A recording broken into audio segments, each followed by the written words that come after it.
Well, hi guys, welcome back to TJM. We're back in the Jag Cave again, and today I really want to get this thing going.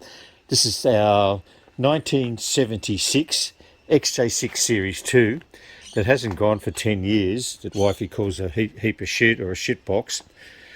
And I need to get it out of the garage because we want to get this car out of here. I want to move Ruby, the XJ6 out.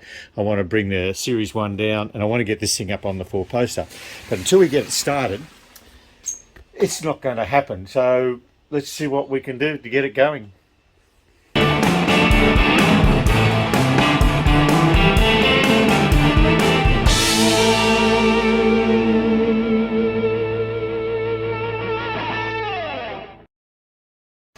Well, I still haven't been able to work out why I can't get fuel to the front of the engine from the pump. I've looked at my workshop manual and it pretty much just says it's a straight line from the two tanks and a switchover valve, and there's a non-return valve. Could be the block non-return valve, but I can't look at it. I can't push the car out today because it's pissing down with rain, and we've got this rain all week. And I'm busting to get this thing started. So I ordered a gravity fed, like a motorcycle little fuel tank to hook up to the engine and see if we can just get it running before we actually use the tanks to do it. But it's not here yet. I ordered it off Easy Bay last week and it still hasn't come. So I'm sitting in the rain and I've just improvised my own little gravity fed tank with shit that I have. It was pretty hard to, had to get a bit of ingenuity, but by the looks of things I don't think it's leaking. And we've got some fuel up there, nice clean fuel. So how about we try and start it? We'll spray a bit of engine start in it and get down there. Just a little bit, way too much, because I haven't got the auto switch hooked up yet. Get my fire extinguisher ready, just in case. I've got a fresh battery hooked up to it. Okay.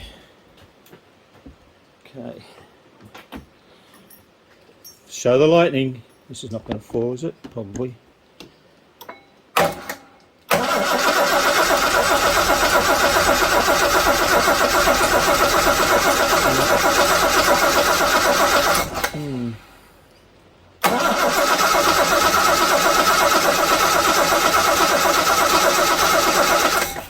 Doesn't even sound like we're getting spark. Okay, let's have a look. Get a spark. No spark. Okay, well, we did have spark before. That's a worry. Well, go figure. Last week I couldn't get any fuel to come out of that fuel pump, and now I'm getting a little bit out of it. It was pumping a little bit better a few seconds ago. So I don't know why. There's a blockage somewhere. I think it might be the non-return valve. Anyway. Okay, I solved the problem. It was just a little loose wire hanging off the ignition switch that had broken off from too much playing around with it. Let's see if it'll start this time. Well.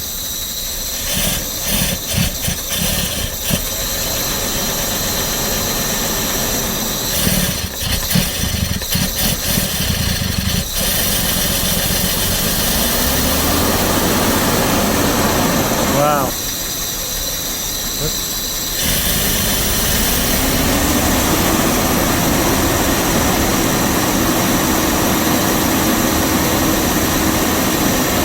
How nice does that engine sound? She's so quiet.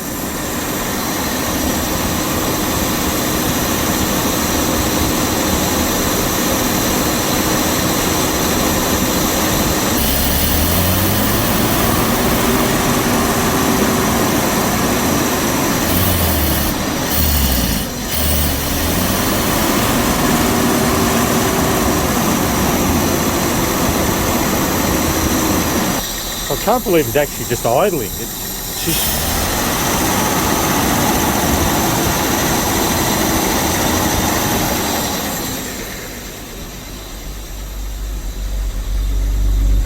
Oh, look at that black crap that's come out of it.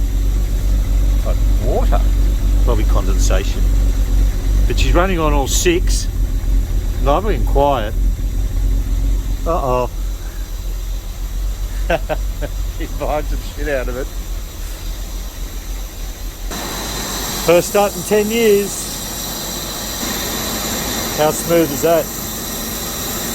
I haven't done anything with the electrics. I've taken the plugs out and cleaned them. I haven't looked at the points. I've never adjusted any of the carburetors. She's almost running near. Still starving a bit of fuel. So I think it's because I've just got this gravity tank on without the pump. Very little showing on the gauges. I think that's disconnected. I've tried to connect it on the engine, so no oil pressure showing. The fuel thing, we know that's not going. No tacho. That's interesting. So why? I don't know. There's a lot of electrical problems here with this car. I don't know why, but we'll have to resolve them. I didn't run it for too long because there's not too much coolant in that engine, so we'll put some water in it. I'm getting a far better flow from that fuel pump now. If you look in there was rust coming out of that pipe. So I'm guessing it might have been the non-return valve had crap in it, and just because it's been sitting for a week with fuel in it, it's probably softened it up. So I'm going to find that fuel filter that I had somewhere, put that back in and connect it up to the main tanks and see if we can get it running on its own tanks. That'll be good. Might even be able to take it for a test drive. Well, it's now running from its own tank. I put a fuel filter in it.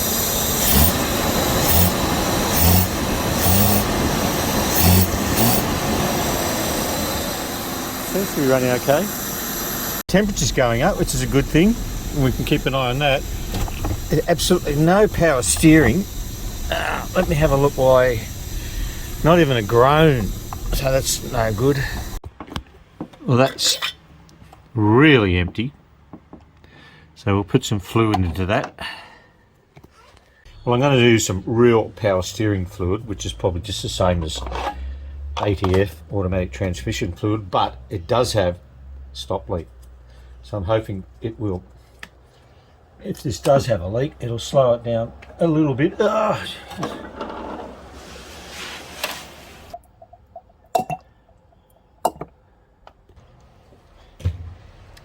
When I start, it'll probably go down a bit. So we haven't started this thing since yesterday, so this will be a cold start without any choke.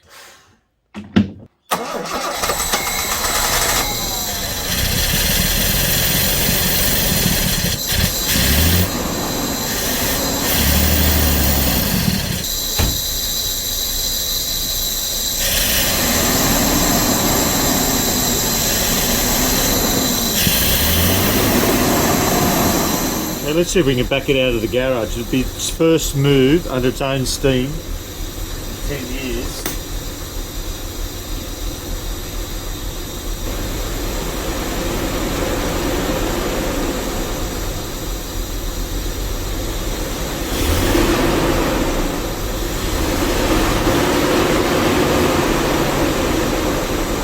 There's a big problem. Like it wants to click in.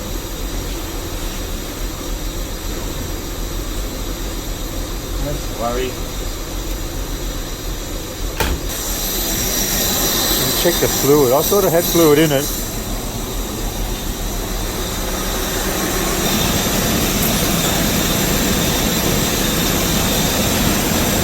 Not showing much at all. Well, hopefully. Also developing a bit of smoke down there. Oh, it looks like a water leak. Which it's a big water leak. Let's shut it down.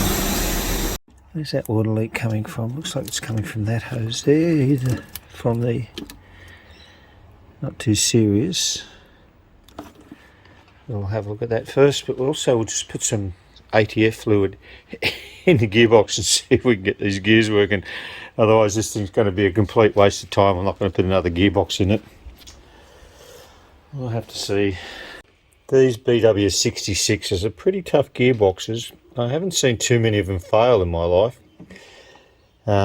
I've had a few, but I know they'll muck up if they haven't got enough fluid in them, that's for sure. So I don't know how much to put in it, but we'll give it a little bit more.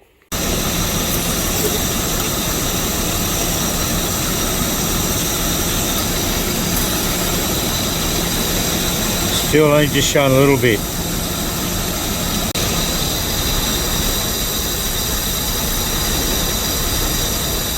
And oh yes, we've got motion.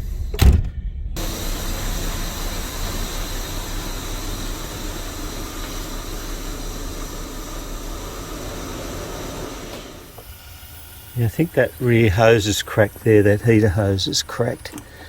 So we'll attack that. Well, that's actually the heater valve itself. It's completely rusted its guts out. You can see that there. And the hose is pretty bad too. I do have some others somewhere. We'll look for one in a little while. And that's not the original leather, that's been replaced sometime. But I think I have exactly the same one somewhere. We might find it and put it in. A bit of luck, I think I can see one right there. Hopefully. It's a little bit different, but it's certainly going to do the job. Yeah, okay, let's whack that in. Well, that's in. I actually think that one's out of a Series 1, but it fitted okay, and I even found the vacuum line for it. Not that I think that's going to work, but at least it won't leak. Well, she's charging. She's not putting out 13.5 volts.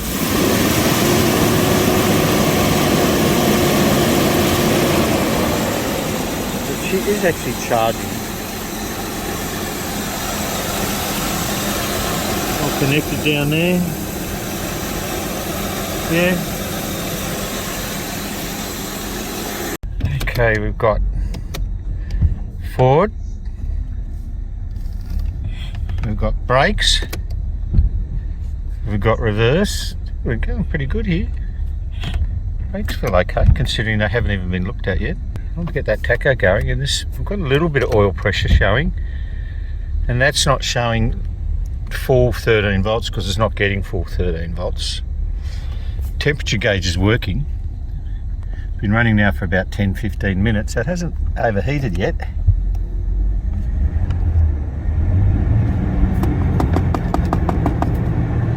That should be working because it seems to be all connected engine sidewise from the coil. Nothing else is working. Nothing else is working. No electrics in this car is working at all. I'm a little bit hesitant to do this, but let's give this thing a little bit of a try it around the block.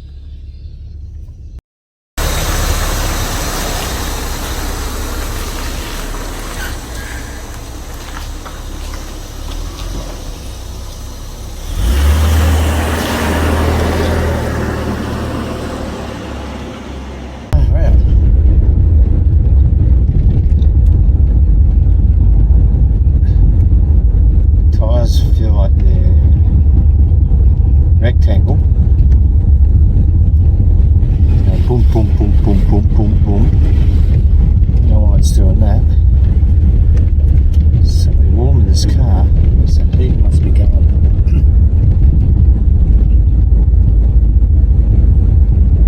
One of those tyres is really completely out of round or flat. It feels like the right front tyre. Everything else seems to be okay.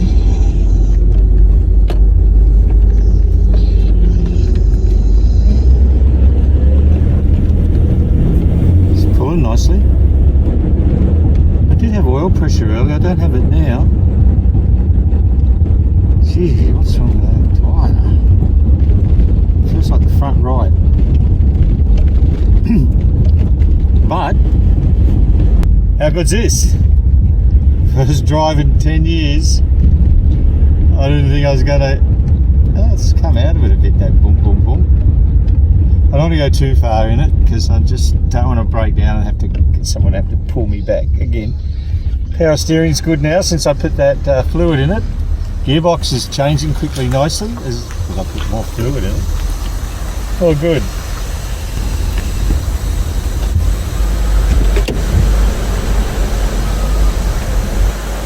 Well, that wheel seems to be spinning all right.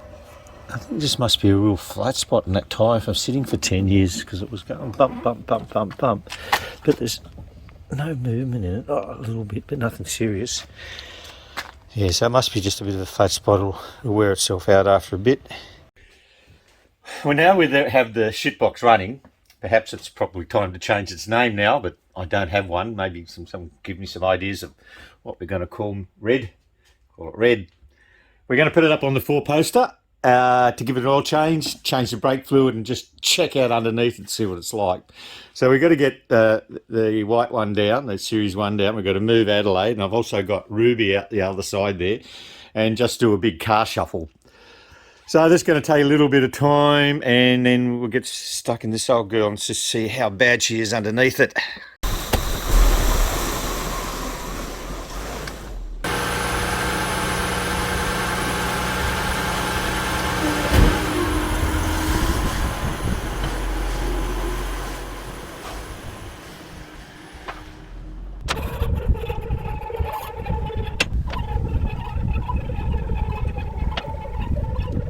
Been months since I started this old girl, and look, I didn't disconnect the battery. How smart am I? Unfortunately, so I don't think it's going to start, but we'll have a look. Do we have power? Is it going to start? No. How dumb am I not taking that battery lead off? My most used tool, I think, in this workshop. Okay, baby, show the lightning. Nice. Cut back on that choke, I think. That's sounding better.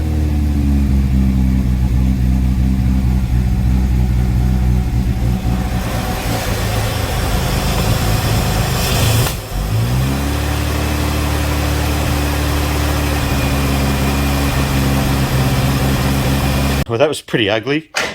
As I moved it out, it's spewing out fuel out of the carburetor, out of the overflow. Wonder why it was backfiring and carrying on so much. This little culprit here, this one, probably got a stuck float, stuck needle. I think both of them, look, that's even leaking, that one too. Funny how these things start doing this when they just sit there for a while. Just developed a leak in the fuel line. Fuel going out everywhere. And it's strange how it just sort of happens. Anyway, can we fix that pretty easy? Unfortunately, I don't have any new fuel line hanging around, but I've got a bit of second-hand stuff that's going to do the job. So we'll get this finishing, put this on. Okay, no more fuel flowing out anywhere. They're looking good.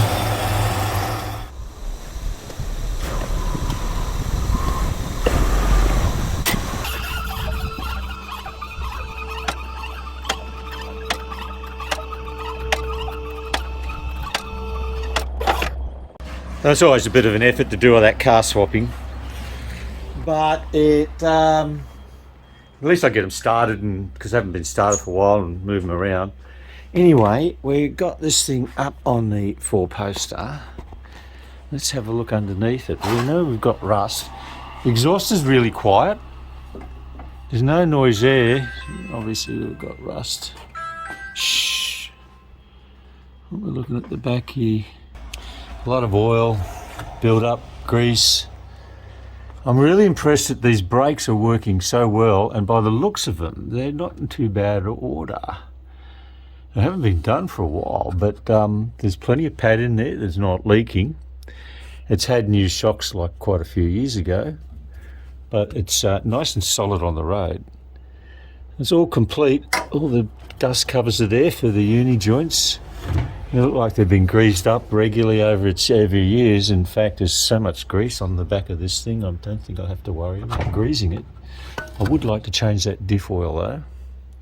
Exhaust system. Well, as I said before, it's not leaking. They look okay. They look like they're stainless. they've probably had some work done on it. Now the handbrake is not working, and that's one of the reasons. Let's go back here and have a look up the top there. See if we can see that handbrake. It's a bit hard to tell up there. Well, it's tight there. Seems to be working there. Yeah, it's working. So something's loose there. Maybe just need that cable adjusting. Trailing arms, they look all good. It looks like the upper mounts have been replaced as well at some stage. Let's go further forward and have a look. Smooth these. Gearbox. Looks old. Gearbox.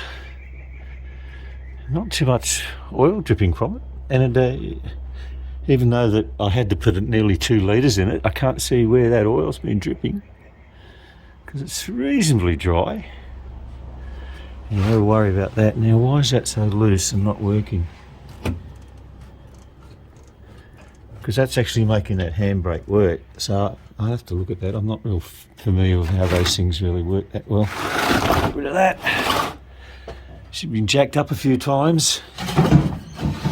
The crossbar. A few leaves. What else? Nice boots on the steering rack. But really, it's not leaking any oil. It's a bit greasy under here, but it's not leaking any oil. The oil cooler's all right. One screw missing from that. We can work on that. What's this bit of tape around there for? I don't know. What else?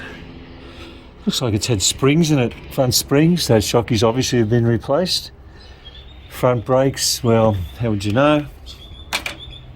They look clean and tidy. The hoses look like they haven't got any cracks in them. Tyre and boots are still good. Upper control arms, they look like they're the original, which is pretty good. Couple of new hoses there. What else? Nice boot. And those cross member mounts look like they've been replaced. The engine mounts look pretty good. Again, tyre ends look tidy, but bottom ball joint looks tidy. I've lifted the wheels and moved and there's no movement. There's been a new ball joint in that upper one there. We're going to bleed the brakes shortly. All the jacking points are good. There's no rust in this floor or the main frame. The only rust in it is really just superficial rust. Those floors are solid as. Lucky we've got it in time. The back floor's a little bit rusty up top there, but I don't think there's any holes in it. All right, let's get some oil out of this thing, and then I'll have to drop it down again because you can't change that filter from up here down here. I don't think you can anyway. Let's see if I can do this with one hand on the camera and one hand on the...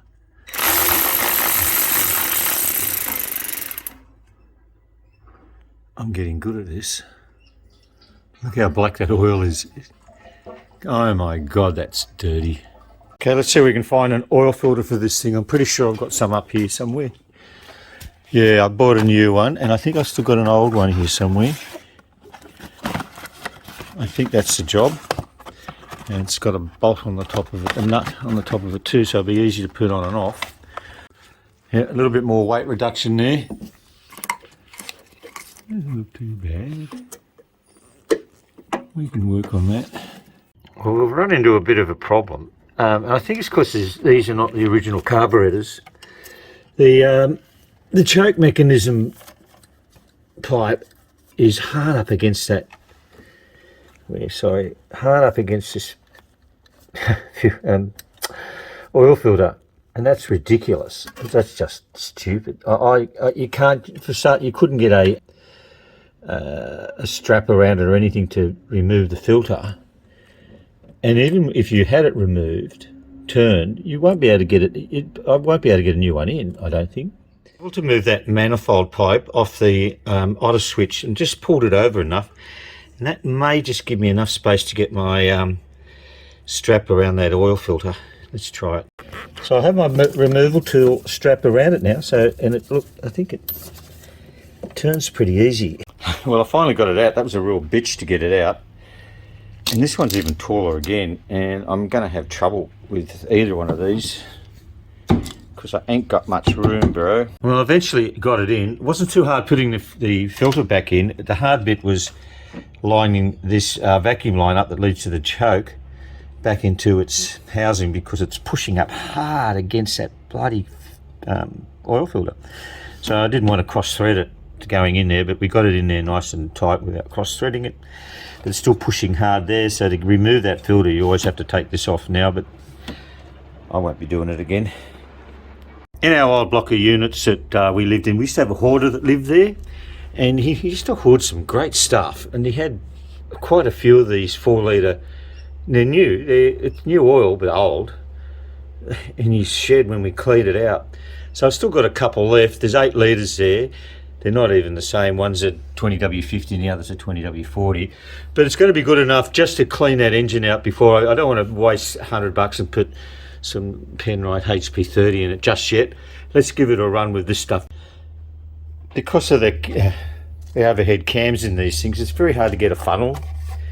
And then no funnel fits there properly, so I've just devised it's like a orange juice container or whatever, and it screws quite comfortably into the oil filler cap, so it's a lot easier to pour your oil into that than losing it down the manifold. The good oil. I think it's new oil, look at that. It's probably really old, this stuff. It doesn't really matter. Oh, look what I just noticed. There's an XJ6 on the front of this. Woohoo! So it is meant for Jaguars Super Oil Woolworths brand. Woohoo! It's ZF. Does it have a date? No date. But it does say good for cars up to 1986, something like that. Okay, we'll fire it up. Let's see if it made any difference. Sometimes that oil pressure gauge works, sometimes it doesn't.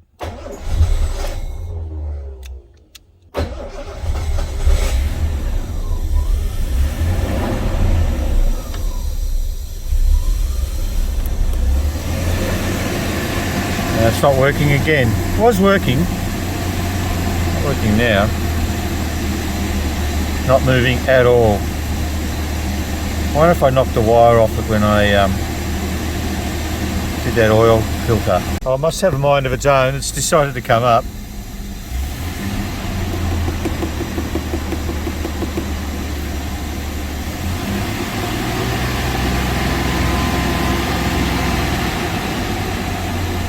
Yeah, I think the switch itself is probably tired. It's very old, but we still got oil pressure. It's pretty good. Very good. We're managing to drain the bleed the front brakes, get all that dirty fluid out of them, and it's pretty ugly looking. Haven't been able to do the back. I just can't pull it hard enough. This thing doesn't pull hard enough to do the back, so I've got to try and do it another way, probably standard method. But at least we'll get these front ones with some clean fluid in at least. Okay, I'm starting to see blue, which is my new brake fluid, so I'll be happy. A little bit more of that. Well, what a day. Well, how good's that? She drives, she stops, she steers, she starts. I'd have to be pretty happy with all that. She's going to be a good car. Shame about the bit of rust in it. I didn't get a chance to bleed those back brakes. I couldn't suck any fluid out. It seems to be standard, but I think it's a pretty pissy little brake bleeder, that of mine. It worked on the front brakes, which is great. I'll need something a little bit more heavy duty or get an assistant and do it manually. We do that next time. So it's up on the 4-poster. It's going to stay there for a couple of weeks. We're going to work on, haven't called a name on her yet. Now, what is it? Let's go that way. Our white Series 1. We might call it Betty, as in Betty White. I know there's a few Betty Whites around, but we might call it Betty White. Just call it Betty. Anyway, that'll do it for this episode. Thanks, guys. Thumbs up. It really helps the algorithms of the channel. And if you haven't subscribed, you could do that. And if you want to leave a message, I really love hearing from you guys. So we'll catch you on this next one. Cheers.